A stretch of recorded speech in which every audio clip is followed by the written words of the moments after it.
Hey guys, D.Bowie here, and this is 5 things I learned with Sonneiko's Earth Spirit. This video was chosen by one of my patrons, Raul, that won the raffle and got to choose which hero he wanted next. One of the hardest things to do on Earth Spirit is to actually land your kick reliably. Check this clip out.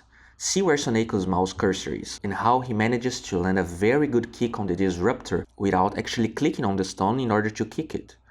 He probably has Quick Cast enabled to kick the Remnant, but he has a Quick Cast exception for the Stone Remnant. If you don't know how to add an exception to Quick Cast, just write the hero you want the exception added right here in the hotkeys section, and you can select a specific skill to not use Quick Cast. If you don't know, you can double-click the Stone Remnant skill to make a stone appear right in front of you, and that can help you get better accuracy with your kick.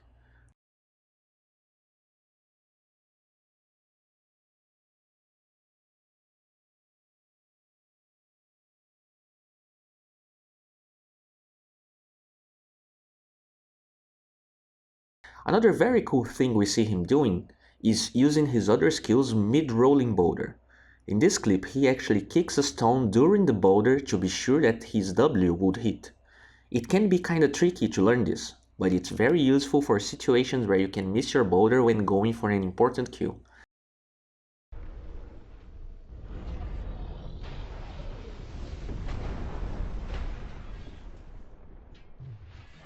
In this other clip, we see him using geomagnetic grip before landing the rolling boulder on Slardar, to guarantee that he wouldn't use his sprint and outrun them.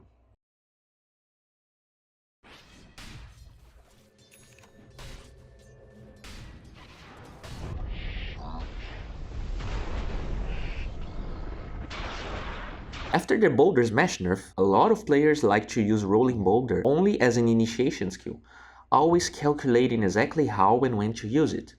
But Sonneiko uses it for more purposes.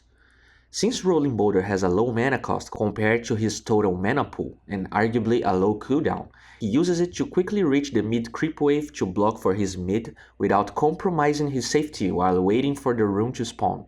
He also uses it to position himself to get a good geomagnetic grip or Boulder Smash. After the speed nerf on Boulder Smash, it's actually better to use it on closer range, and by using the Rolling Boulder before, he accomplishes just that.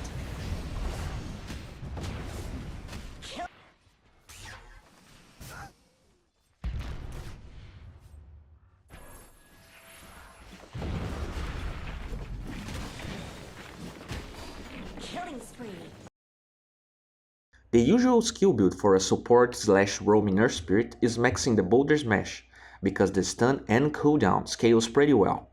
Because of that, when you initiate with Rolling Boulder after level 7, it's usually better to use the stun first and then the silence, if it's only a pick-off, because the uptime for the next skill is going to be lower when you start with your kick. But against heroes with escapes and invisible skills, it can be okay to use the silence first, like he does in this clip when going for the TA, because sometimes the travel time of the stone can be enough for the target to escape. Against the Naga though, which the only arguable escape would be the Song of the Siren, he can use the kick first because the cast time of that skill is pretty high.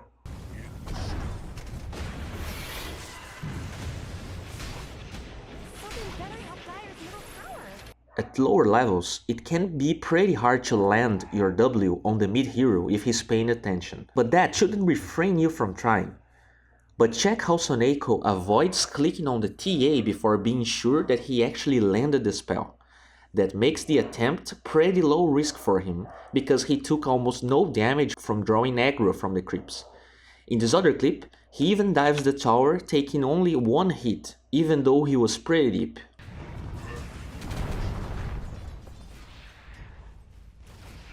Hey guys, this is it for today. If you enjoyed this video, please give it a thumbs up.